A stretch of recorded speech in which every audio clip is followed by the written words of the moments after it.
Hey guys, today everybody needs to grab a gray sheet of paper. There should either be a light gray or a dark gray. You can choose whichever one you want.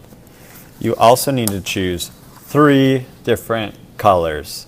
All right? I'm going to put my name on the back of that gray sheet of paper, Mr. Calvert. And you are my 3 in either A, B, or C. And I'm flipping it over. I'm going to kind of set off to the side because I don't really need it right away. At your table, I should have a whole bunch of different circles. I'm going to start with the smallest one, and I need to trace that so that I end up with a circle. All right? Notice that I'm putting it as close to the edge as I can get it, because if I put it right in the middle, now there's a big hole right in the center of that. But if I put it off to the side, there's a good chance that we could get 3 more circles out of this sheet of paper. So please be responsible with your paper. So I'm going to trace this circle, and then I need to cut it out. When I'm done with one circle, I can move on to the next one. Your next middle one is probably going to be some kind of a bucket or one of those blue cups. Once again, I'm going to line it up as close to the edge as I can get it, and then I can trace. And I need to cut that one out as well. Now I need to cut out one more circle using that big circular lid, or I might have a big bucket too for you to trace. Lining up at the top. This one's really tough because there isn't a whole lot of space for air. So I'm really making sure it's all on the paper, tracing it, and I'm going to cut that out as well.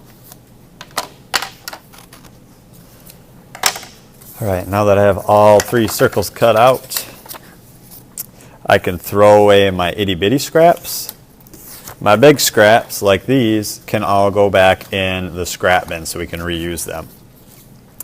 After I've taken care of my scraps, I am ready to glue. So you're going to need to open up your glue, and you're going to glue the small circle onto the medium, and the medium onto the large, and lastly, glue this onto the background. All right. Doesn't really matter where it goes in the background. Maybe you kind of want to put it off to the top or the bottom. Maybe you want it smack dab in the middle. Using dots of glue.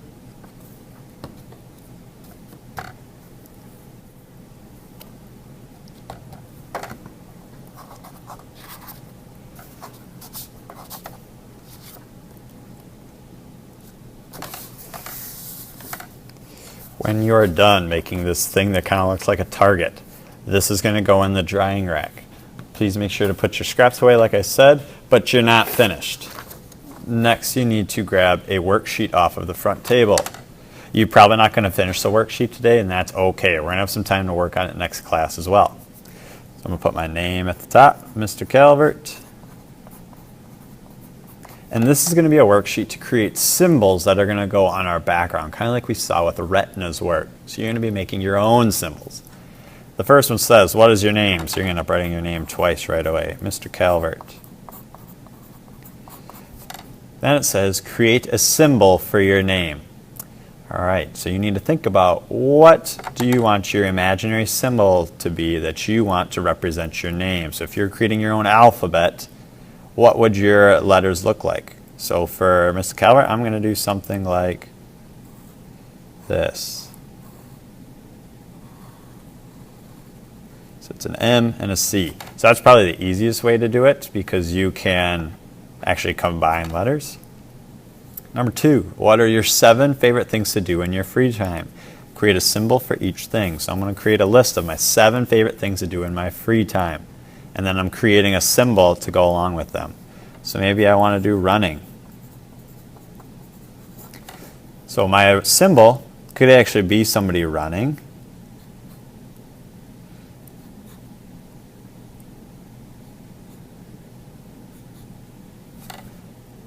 Or maybe I want it to be a bit more abstract so you can't actually tell what it is. Maybe my symbol will be something like this. Maybe that's what I want it to be for running.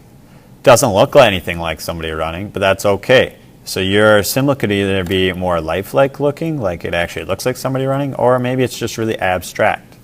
So create 7 things that you like to do in your free time. It could be playing sports, it could be movies, it could be books. It's up to you. After I have my 7 things, I'm going to make 7 different symbols to go for each one of those things.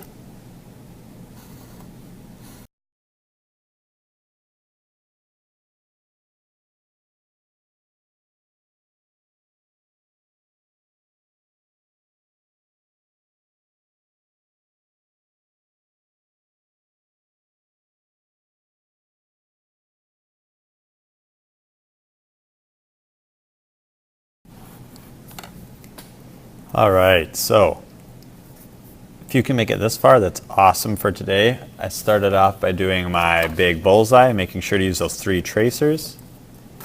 Then I started this worksheet. Remember, you had to put your name. You had to create a symbol, your very own symbol that represents your name. So I did this M with a C over top of it. Yours can be whatever you want it to be.